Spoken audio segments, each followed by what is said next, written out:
And we are live. Hey, everybody. Welcome to TTSN, the transformational squirrel, not work, where we make shift happen.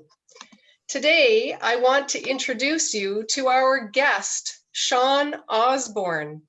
Sean went from homeless to being a millionaire and is going to share with us tonight his secrets, and he's going to let us know what his thinking big model is. So welcome to TTSN, Sean. We're glad to have you here. Oh, it is fantastic being here. I've been looking forward to this, and for the people listening, I just hope I can offer at least some value of information and hopefully help at least somebody out and maybe give someone a new perspective. Awesome. I know that you've got a lot of valuable information, and I'm certain that our listeners are going to really enjoy this. And I know that from the connection that we made about a year ago when I was on your podcast. Yes.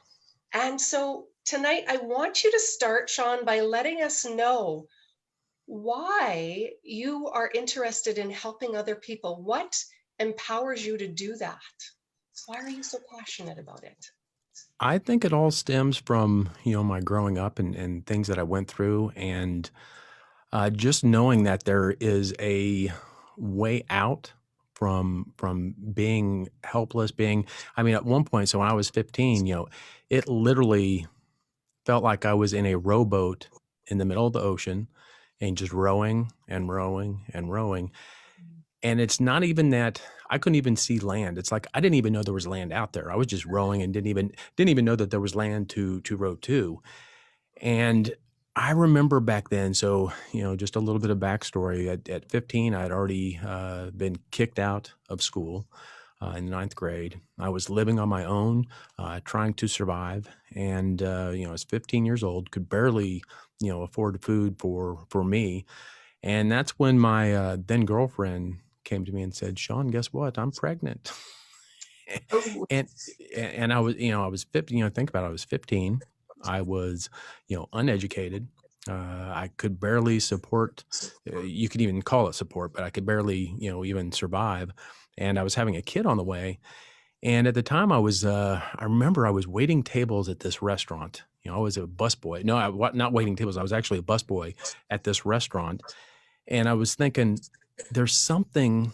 I never thought I was stupid, even though I dropped out of school. I never thought I was stupid. And I was like, they've got to know something that I don't know. They've got to understand something that I don't understand, because they're sitting there eating and I'm sitting here busting the tables, and it just doesn't make sense. And, I was lucky enough to find mentors, find people to look up to, and really change the way that I perceived things, the way that I looked at things. And, nothing's easy. There's no magic pill. There's nothing that's, going to fix anything overnight. But over the course of literally 10, 12 years, I went from, bussing tables, not having an education at all, to by the time I was 30, I sold my first company for millions and millions of dollars. And it was that shift again. I think we overestimate what we can do in a year, and we underestimate what we can do in 10 years. And that's what that story is people give up too soon. They quit too soon. And it is just unbelievable the power that you have. Every single human has an unbelievable amount of power to tap into and change everything that they do, change everything that they have, all within to me, it's all within the mindset. And that's what the thinking big model is. It's what took me from where I was to where ultimately where I went was literally just a shift in the mind. And the thinking big is just a kind of a method of a framework of what I did. And here's the thing, it's not something that I came up with. It's not something that's magic. It's, you look at any successful person in this world and they've done the same thing. They followed this exact same path that I did. And so that's why I'm so passionate, is because I remember back then, it's almost like society had given up on me. And people feel that desperation. People feel that. I mean, it's like I was almost invisible. And when you go through that and you make it, it's like, God, there's so many people that can be helped. There's so many people. All you have to do is change how you see things and what you do, and everything changes. We're all equal. We're all genius. And it just takes that to do it. And that's why I'm so passionate about it. It's like, trust me, if I could do it, anybody could do it. Because I mean, you remember those posters of don't do drugs and stuff, when back in the 80s and stuff. Yeah, I should have been a poster child for don't do drugs, because that was me. That was absolutely me. Wow. Wow, that's an awesome story. Absolutely. So what would you say to someone, like, where would you begin? When we're struggling and we're in some darkness, and it doesn't even look like, you say, there's even land out there. Right. Where would you start? To me, it all starts with our mindset. It all starts with how we perceive things, how we see things. And it's so funny. You look at things. For instance, I was in an accident maybe a couple years ago, and got hit, multiple cars, and one guy got out, and he was freaking pissed. He was upset. You screwed up my car. I'm gonna be late. Upset. I got out. Another guy got out, and we're like, okay, that's what insurance for. Great. Are you okay?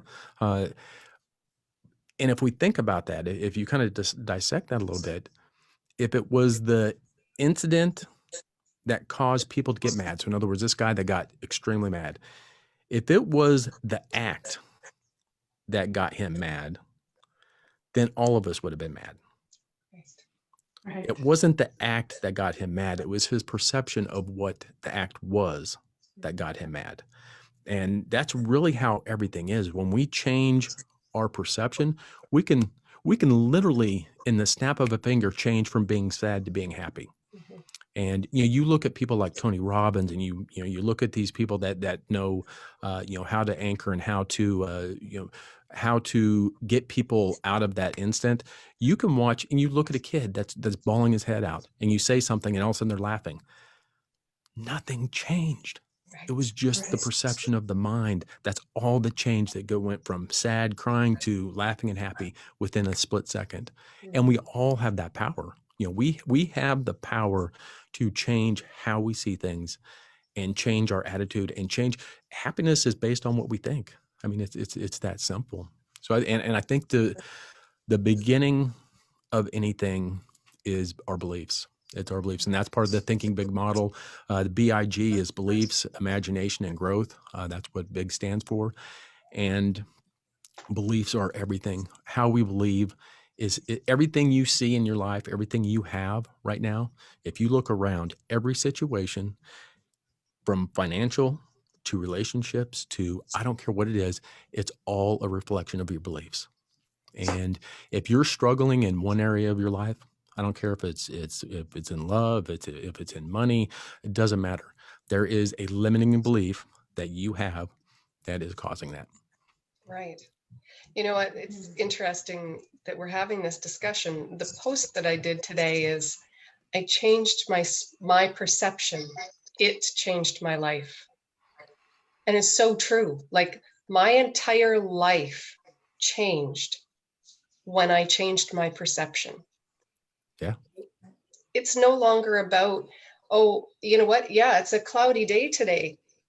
But I was actually talking with a friend last week, and he said, yeah, it's a cloudy day, but guess what? The sun is shining above those clouds, right? The sun will be there. It will always be there. The clouds will go away, and when you change your mind and you change your perception, it truly, your entire world changes. You don't have to look at things gray anymore. Yeah. And so, you're going back to beliefs, that is what is controlling what you do. It's controlling what you think. It's controlling everything about you, and your beliefs are something that's running, so I don't want to get too deep into it. And, we can spend hours up here, but, to me, you have two. I'm in IT. So I've been in IT for 30 years. That's how I made my money, is in technology and IT. So I think a lot of things in technology. So we have two computers in us. A lot of people call it the conscious and subconscious. Some people call it, system one, system two, whatever you want to call it. We have two computers running in us all the time. Our conscious mind and our subconscious mind. One is fast, one is slow. One is extremely fast. The conscious mind, I think they say it's running at about 2,000 bits per second. It's not bad. That's pretty good. But our subconscious mind is running at 4 billion bits per second.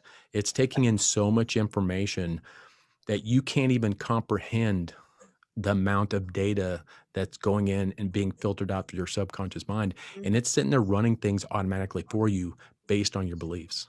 Yeah. For instance, if I did a test with people that are listening and looking, and I said, I want you in the chat room, I want you to write down in the chat anything that comes to your mind when I say lion.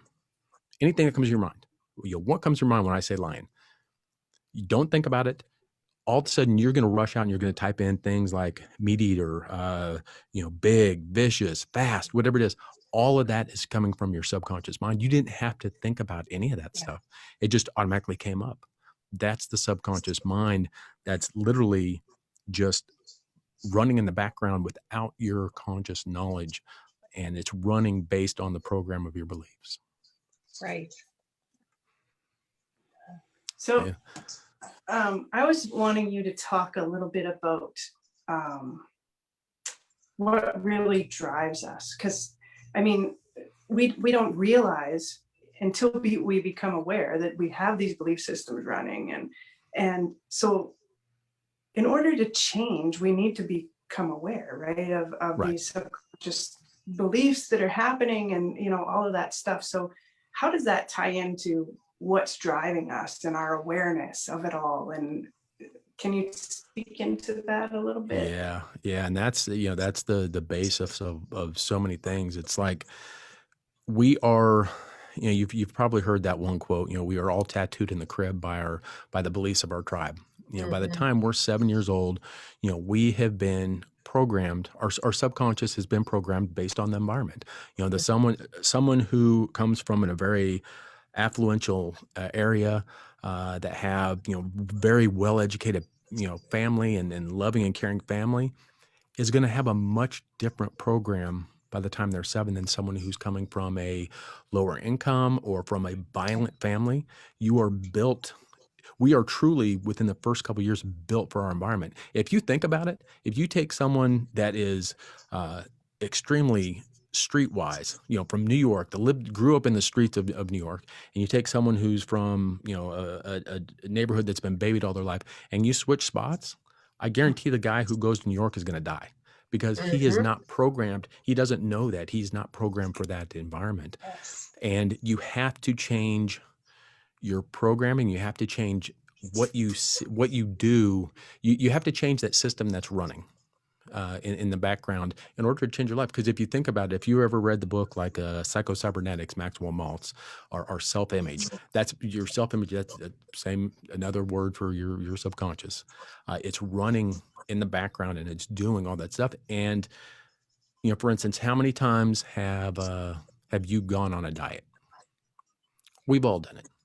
And the second we lose focus on it, our GPS, our subconscious, our programming guides us right back to where we were the second we lose focus. And that is what's guiding our life. So what you hit the nail on the head. What we want to do is we want to change what our beliefs are. We've got to, if we want to change permanently, we got to change the program that's running what we're doing. Because again, consciously, we might think we're in charge and we're running things. We are not. We are not running things. It's our beliefs. It's our programming that does that. And there's tons of things that you can do to change your programming. And you look at things like affirmations. You look at things at looking and killing your limiting beliefs. Your ants. Automatic negative thinking. Kill those ants. Kill them all the time. The second you have them, kill them. And one of the things that I teach is remembering your future. And that is a method that really does that to help reprogram what you think. and it does it in many different ways. But in general, you've probably heard of vision boards, doing vision boards, doing these things. Those are all fantastic things. But when you're multimodal and you bring in and you incorporate all your senses, your feeling, your hearing, your sight, your taste, all your senses, when you bring those into a memory, that is much more powerful than just like a vision board. So when we do remember your future, we're actually building a memory from the future. And when you do that, you're actually changing the association of things. You're changing. It's a type of NLP is what that's doing, but it's changing the way you think. And then once that changes, you're almost reprogramming yourself. And then that's the things that you see. And so I know women do this with clothes. Guys do it with cars. But the last time I bought a nice car, I thought, oh, that's the car I want. And the second I drove it off the lot, guess what I saw? I saw the same car over there. How many times have you bought an outfit and you go out and you're like, she's got the same damn outfit or the same shoes that I do? It's because we're now consciously aware. And now those other 4 billion bits think, okay, that's important. So now I'm going to show you those things. They've always been there. It's just you weren't aware of those. But remembering your future incorporates all of our senses into building a vision board, building a memory of the future. And there's an exercise that I do. I want you guys to do. I want you to close your eyes, and I want you to pretend that you're on the beach, and I want you to stick your elbow out, just out, and lean over to the ground. And I want you to write your name in the sand with your elbow. Feel it. Feel you writing your name in the sand. See it in the sand. Feel it. What does it smell like out there? What's that salt air smell like? How does it feel? Okay, now if you open your eyes, what you've done is you've taken things that, now have you ever in your life wrote your name in the sand with your elbow? Yep. On the beach? No. But you felt the sand on your elbow. You felt the scratching. You combined things that with your imagination, and you created a memory. And the more you do that, and the more you incorporate into it, the more senses you incorporate into it, the more your mind thinks that's important. And now I'm going to start showing you things like that. I'm going to start, the law of attraction. That's exactly what that goes into, is the law of attraction. Is, it thinks it's important. So now it's going to start seeing those things, and it's going to start aligning things to get there. Right. And the law of resonance, right? The missing piece from the law of attraction, right, is the feeling of that piece. That reminds me of the Silva method. I don't know if you're familiar with that, but no. In Mind Valley, there's one of the courses that I've taken is the Silva method, and it does just that. It takes you through that. Yeah. And that's the thing. So again, all the stuff that I do is nothing. I've done nothing. I've spent 20 years learning stuff and doing things and what's worked. And it's like, what's funny is I don't care who you look at or who you follow, all the way back from this is Roman times, all the way up through, modern times with like Think and Grow Rich with Napoleon Hill, all Tony Robbins stuff, all this stuff. It's all the same stuff. Yes. It's all the same stuff. It's in their voice. It's their, their experience of it. But if you look at it, it's all the same thing. Yeah. It's all the same thing. You have to believe it. You have to Think and Grow Rich. You got to have a burning desire. You got to believe that it's there. You got to have persistence. You've got to, it's all the same thing. And it's, so it's just what makes sense to you. What resonates with you on how to do those things, how to change your mind, how to, because again, we all have unlimited power. And if you think how powerful our brain is, that's what excites me. It's like, I am so impressed with our mind. That's what really gears me up, is the technology of our mind. I mean, if you think about it, the latest and greatest in technology, like Tesla for cars, that's the latest we have in technology. If you think about it, it's got, 10 computers in it. It's got, cameras all the way around it. It's got sensors. It knows what you're doing. I hate to say this, but you taught yourself the same thing in like 3 months. 3 to 6 months. Now, when you first started driving, you were driving consciously. And if you probably remember back then how terrifying it was. You had to remember to do this, what's coming up on me, what's doing this. But literally within 3 to 6 months, you've turned that over to your subconscious mind. And now you drive around. And if you're like anybody else, you're not paying attention. You're driving on autopilot. It's you've turned that over to your subconscious. So if you think about it, this is the latest technology in cars. And you at 16, 17, whatever it was, automatically did it without even thinking, and you did the same damn thing. That is how powerful it is. And then that's just scratching the surface of it. Mm-hmm. So what do you tell somebody that says, I don't really know what I want. I don't know what to even picture. Like where do you begin with that? Knowing where you want to go, what you want to, what do I want to bring to myself? And that is one of the toughest questions. And what's funny is, when I work with people, I will ask them that same question. What is it that you want? And they'll hum and they'll say, well, I want some money. I don't. And I ask them, what don't you want? And I don't want this. I don't want this. I don't want this. I don't want this. And here's the thing. Thoughts become things. I don't care what book you're reading. I don't care what you're doing. Thoughts become things. And let me ask you this. If you know exactly what you don't want and you don't know what you do want, what do you think you're going to be attracting into your life? Absolutely. You're bringing in all of the things you don't want because that's what you're thinking about. That's what you're thinking about. That is exactly what you're thinking about. So until you get clarity on what it is you want and you start picturing that, you're going to continue to get the crap that you don't want, because I guarantee you know exactly what you don't want. Yes. That's built in. You know that. And it's like I'll work with people and they'll say things like, well, I'm saving for a rainy day. I'm like, for shit's sakes, if you're saving for a rainy day, what do you think's going to happen? A rainy day. It's like, tell you what, why don't you save for the most amazing trip with your family that you can ever imagine? If something happens and you have to fix something, great. It's no problem. Don't save for a rainy day. Save for the most amazing day in the world. Save for that, because that's what you're going. If you save for a rainy day, guess what? You're going to get the universe is going to talk. It's going to say, okay, I'll give you a rainy day. Here you go. So true. Sarah says in our group, Sarah's saying it's our negative bias, and Bridget says worrying is like praying for things you don't want. Absolutely, and getting them. And getting them. That's the problem. And you think one of the better books that I've read recently was Infinite Possibilities by Mike Dooley.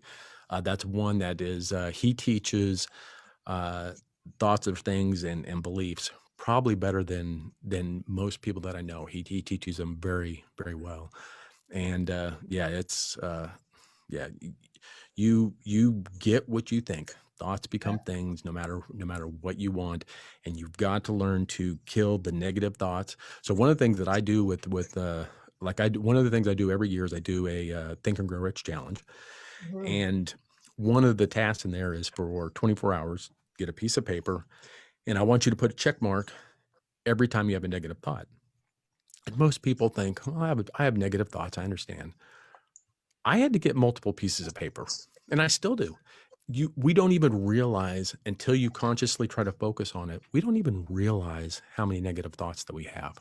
Mm-hmm. It is all the way from who am I to think I can do that? I'm stupid. I'm not. We do it all the damn time, and I think it's Dr. Amen. Automatic negative ants, killing ants. You got to kill ants every day. Automatic negative thinking, kill them. Because it will consume you. And again, thoughts become things. And if you have negative things, you're going to have negative results. That's that simple. And that's part of the big, the thinking big framework is, the beliefs, but then you go into the imagination, which is the thinking, the thoughts, the words we use, the thoughts that we have, our imagination.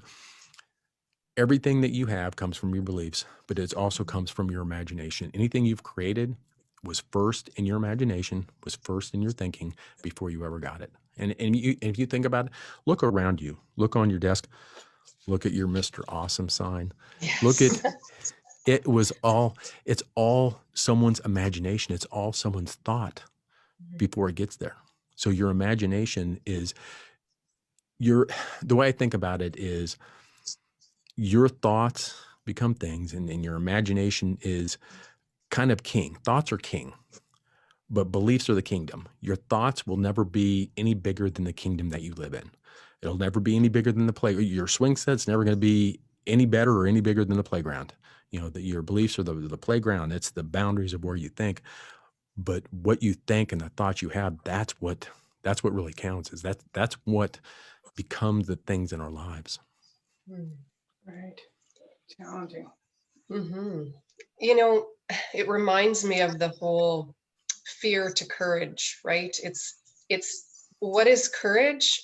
Courage is having the fear, but doing it anyway, right? Yeah. And I keep thinking back, just as you were talking, I was thinking about, one of the fears that I used to have was of what will people think, right? Oh, yeah. It was the whole me go live on Facebook, like, what would people think? Yeah. What, like that was just foreign. Oh my gosh, like people will judge me. Yeah. And but who was judging me was my own self, and it doesn't matter what other people think, right? F them. Yeah, okay. absolutely. And so and so now, like, I'm on Facebook a lot, right? I'm not posting as much as I used to lives, but we're on Facebook weekly doing this, and we're in the group, and we're connecting and communicating with people all the time on Facebook. And now what are you going to do past that? Because here's the thing: if we're not right now, so you were afraid, we're all afraid. Yeah. We all have to get over it, because you're either going to be afraid and grow, or you're going to be safe and you're going to die. I mean, so you got to get past that. But here's the thing: is now that's your safe zone. So we always got to push ourselves. So now it's like continually, nonstop being uncomfortable. Yes. Oh, I love being uncomfortable. I thrive on that shit now. I used to hate, I used to hate it. Now I am, and it's not just physical things, it's mental things. It's everything. You've got to get out of that comfort zone. You've got to push yourself. You got to feel alive. I mean, that's what life is. That's where the energy comes from, is you've got to do that. Every single day we should push ourselves to be uncomfortable as shit. I don't care what it is, be uncomfortable, because that moment is where we grow. That's what gets us. Yeah. Yeah. It kind of reminds me of this week, for the month of June, we have Sheena doing yoga in our group, and she does live yoga. And so as we're doing it, she was saying, because you do stretches, and yoga is lots of stretching, right? And it's very uncomfortable, right? When you stretch your muscles, it hurts and it's uncomfortable. And so she's, we're sitting there in a pose for, like, one of them was like for 2 minutes, and she's like, okay, like, now realize what you're feeling, but become a detective with it, like, well, what is it that I'm actually feeling? Oh, it's burning, or oh, it's hot, or oh, it's pulling, or whatever it is, right? Become curious. And it's the same kind of thing, right? When you're feeling those fears and that, like, oh my God, what are people going to think? And that with that comes a feeling, right? It comes this, oh God, like, right? And so becoming a detective of that is really important, right? And okay, well, why am I feeling like that? Like, wait a minute, do I even believe that? Or right? It comes. Yeah, so it's getting to know ourselves, and what are those patterns, and what's running in the background here that's making me feel this way. Yeah. Yeah. And, you talked about, stretching and the muscles. It's like your mind is the same way. You've got to stretch your mind. You got to stretch that muscle. And it's funny. It's like, I don't want to get too deep into this. I don't want to get like all woo woo and stuff, but do you know how, so we talked a little bit about how powerful our subconscious mind is, but yet it uses almost zero energy. If they've hooked up, this is scientific, that, they've hooked up, monitors and sensors, and people using their subconscious mind uses virtually no energy, none. It's running on Nothing. If you think about why you sleep, it's always running 24/7. It never takes a vacation. It never goes to visit families. It never takes a lunch break. It's always running no matter what. When you're sleeping, doesn't matter. It's always running. Very, very little. But when we use our conscious mind, which is slow as shit, it is consuming a ton of calories. It's consuming a ton of energy. And to me, that's why a lot of people don't want to think. It's like exercising. People don't want to exercise because it hurts. It takes energy. It takes effort to do. And most people don't want to think because it really does. I mean, have you ever gone to a half-day conference and you're literally sitting on your ass the entire time, but when you leave, you're like, I am freaking exhausted.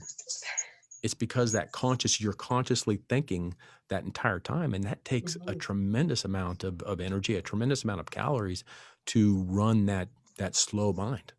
But your conscious, your subconscious, that's what amazes me is it's running on virtually 0 calories. It's automatic. It's always on and very efficient.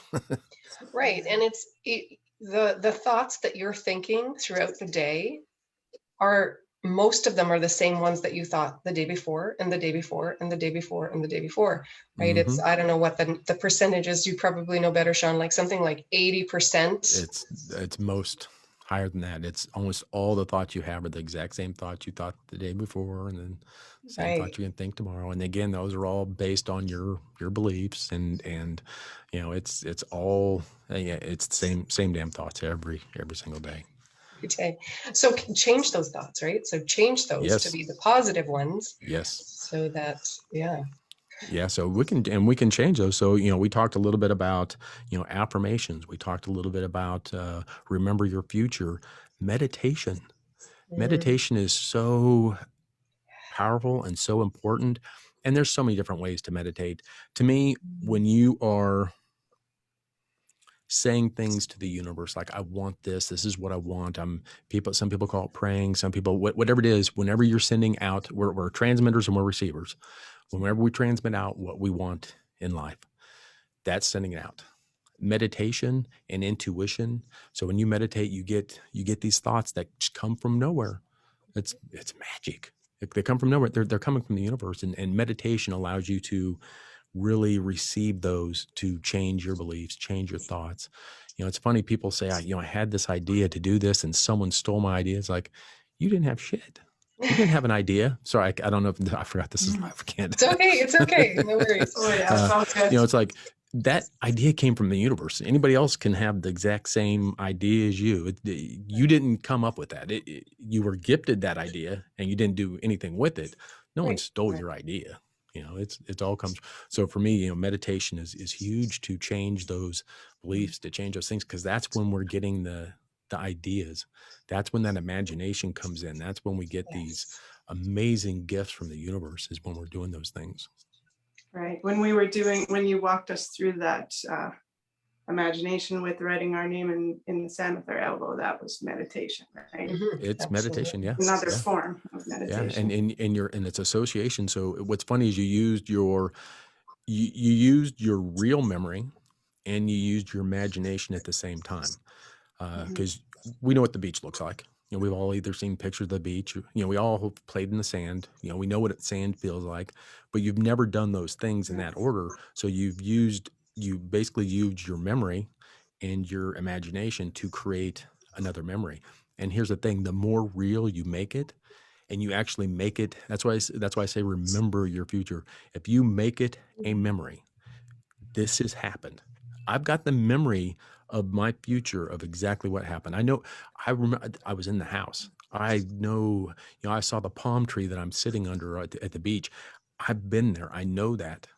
What's funny is one day you're going to say, is this deja vu? Is this, I swear I've been here before. And here's the thing, you read so many people that do that. They've had vision boards, they've had these things. And then all of a sudden they're like, lo and behold, I pulled out an old vision board and I'm sitting in the living room of the house I have on my vision board.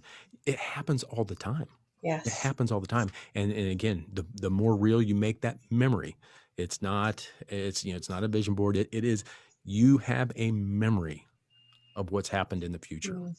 And that's what aligns things it helps align things. Yes. And Sarah I had just sorry. I was just going to say that I want to remind people who are listening that Sean has been really successful in what he does, and success leaves clues.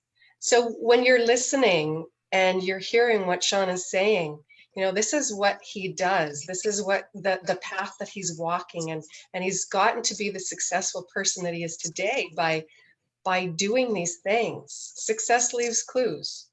That's how he is so successful. So that it thank does. you for sharing that. Yeah. And here's the thing. Read the books, listen to the people, go to the seminars, do things. Because here's the thing. You go to a seminar or you read a book, you've now condensed someone's 10 years, 20 years, 30 years of experience and you've compressed it into weeks or into a month. And it's like, that's how we learn. If you think about it, how crappy would this be if we had to start from ground zero and build a wheel every time we were born? We have to look at these things that have been pre-done and learn from them and bring them in. So that's the biggest thing. Read, learn, grow. Yes. Yeah. 100%. Have mentors that are supportive and who are in the places that you want to be. Look for those people that you see them and you go, that's what I want. That's what I want my life to look like. And then follow those people. Right? Yeah.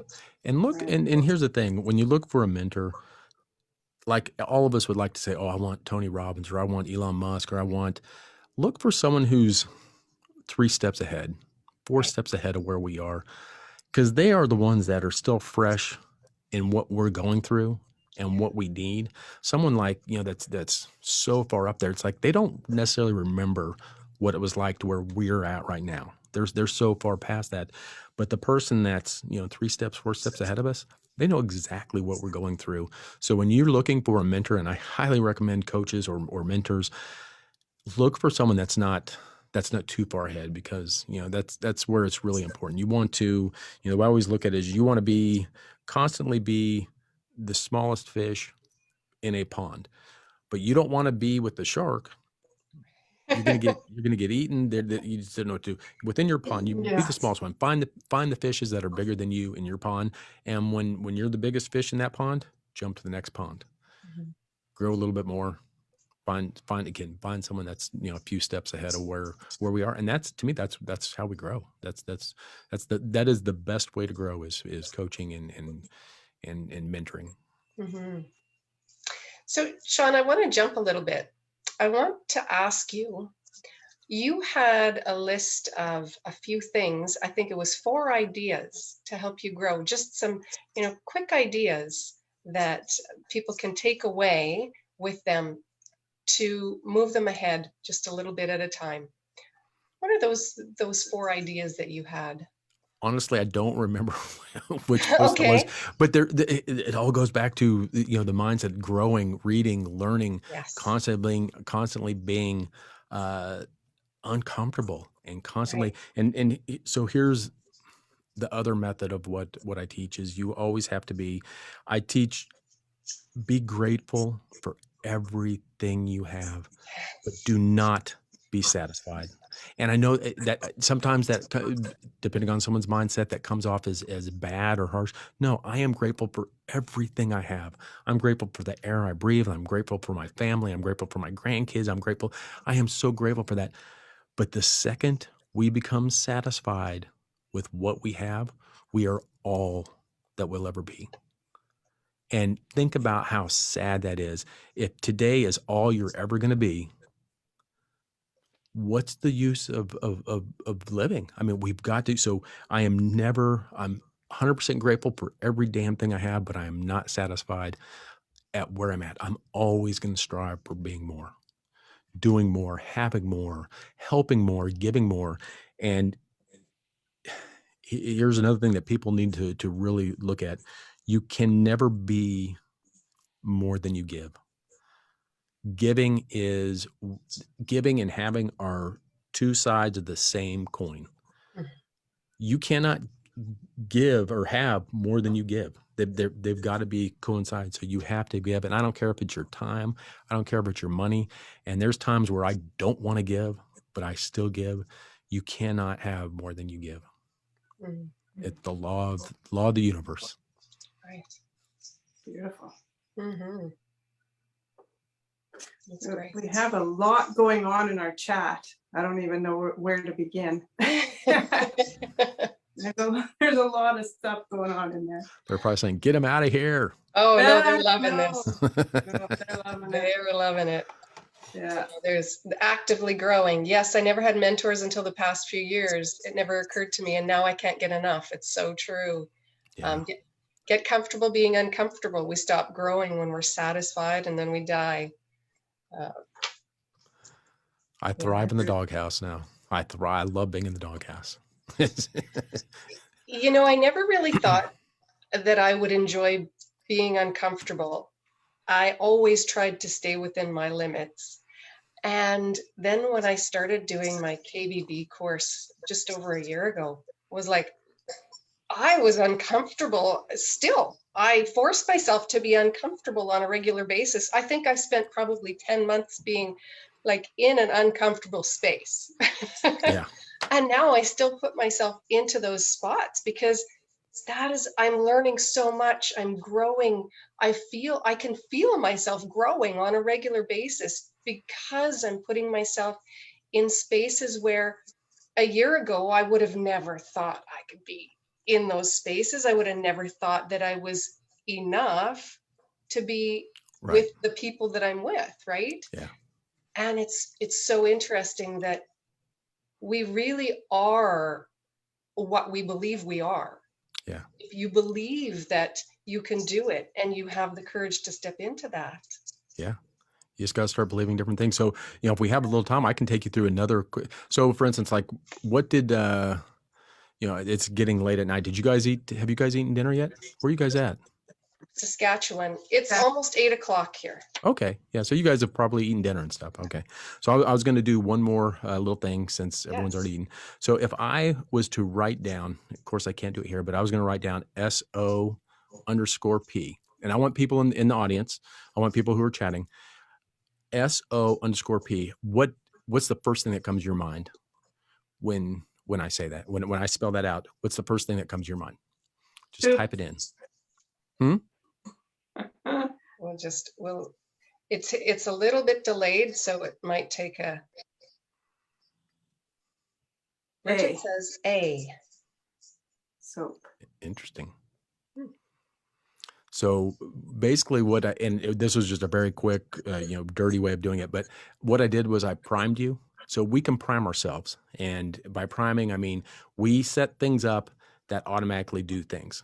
So in other words, when I talked about dinner and I said SO_P, your subconscious, without you even thinking about it, most people automatically associated that with soup.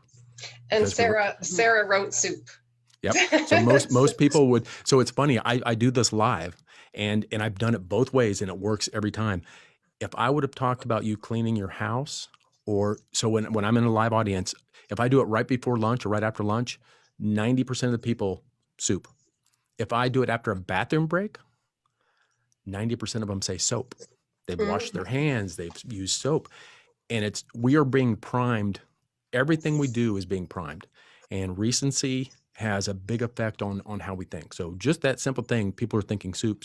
They didn't even know why their subconscious automatically pulled up soup is because they were primed to think of food and to think of this. We prime ourselves every day. So when we talked about vision boards. Write stuff up on your mirror in the morning. Put stuff on your phone instead of goofy stuff. Put affirmations on your phone. Put things. Prime yourself. Every time you see these little things, it's priming yourself. So when you see these SO_Ps in the world, you're primed to think the good things. Yes. You're not primed to think the bad things. So priming everything's priming. Prime yourself. Do whatever you can to put things around, to prime yourself, to automatically, again, it's the automatic stuff that's happening, to automatically do what moves you towards what you want in life. Around my bathroom mirror in my basement. And you might remember that story, Sean, because I know I told it to you before. is I have sticky notes all the way around it. First, it was lipstick, right? With I am enough. I am awesome. I am worthy. I hold the paintbrush. I am the artist of my life. Things like that.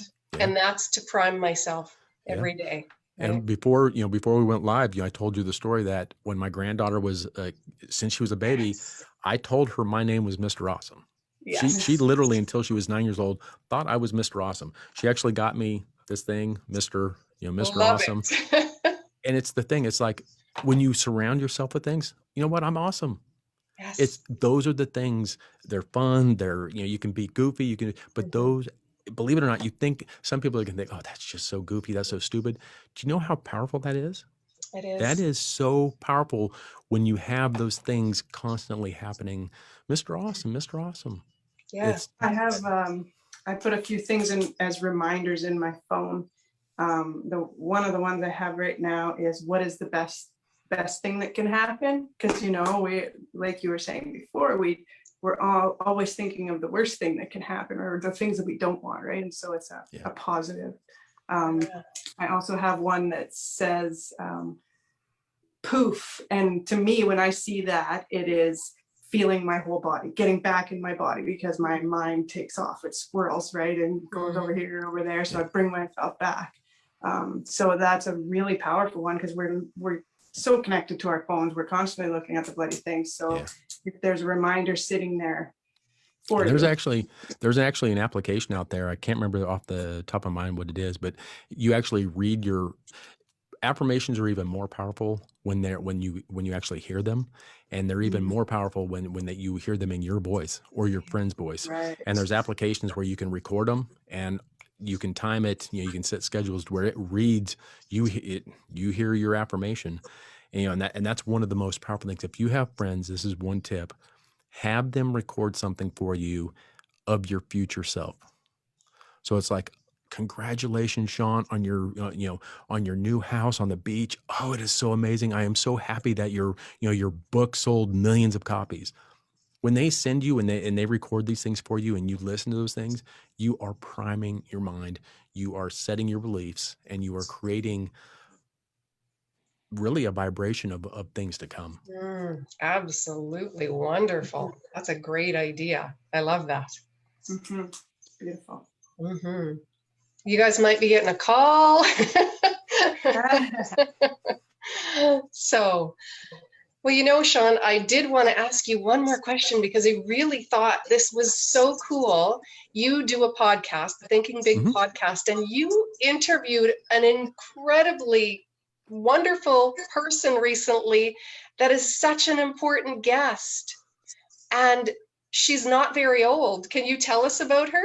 Oh, yes. So I recently had my granddaughter on my podcast, and it was twofold. One, she's interested, and I thought it would be fun to have her on, and I love her to pieces, but I'm sneaky, I'm sly. So one of the things that part of the podcast was, what are the security things on like Minecraft and these other online games? So she thought she was on a podcast, which she was, but I was actually asking questions. How do you stop people from chatting with you? What should parents do if their kids are playing this game? How do you get hacked? So I've got all these answers now on how to protect her in these games, because you can't find this information anywhere else. So I'm very sneaky. But she had fun. That's fantastic. And you know what? I encourage everybody to go and listen to Sean's podcasts, because he's got some wonderful guests on there. And I think that'll be a really fantastic one for anybody who has children whose kids play those games, right? Yeah. Wonderful. And also, if you go back a few episodes to a year ago, someone else on here was on the podcast. Yes. Sean was actually one of the very first people who interviewed me, and I was so grateful that we made that connection. So thank you so much for that. Yeah. So Sean, before we get into our squirrel shots, is there anything else that you really want our listeners to know? Well, one, I have a story of, you're not going to believe this, but last year my ceiling actually fell in, and squirrels were falling into my house. I've got videos of chasing around squirrels just because the show that I thought of it. But yeah, it was actually raining squirrels into my house. That is How did awesome. that happen? And me chasing them around, getting them out. How does your roof just fall in? The squirrels ate a hole in our piping, our PEX piping, which then flooded, which then dropped through, which then had squirrels falling into our house. Goodness. It was amazing. It was epic. It's I fantastic. don't recommend that. That's a mess. Yeah, that's definitely a mess. Okay, are you ready for our squirrel shots? Oh, yes. Are you ready for some sarcasm? Absolutely. We love that.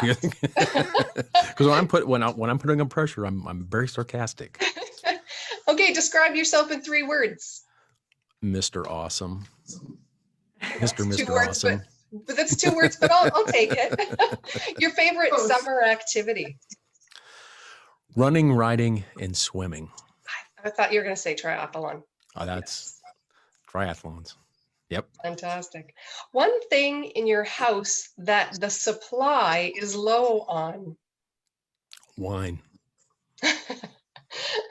Okay. If you could trade lives with anyone in the world for one day, who would it be and why?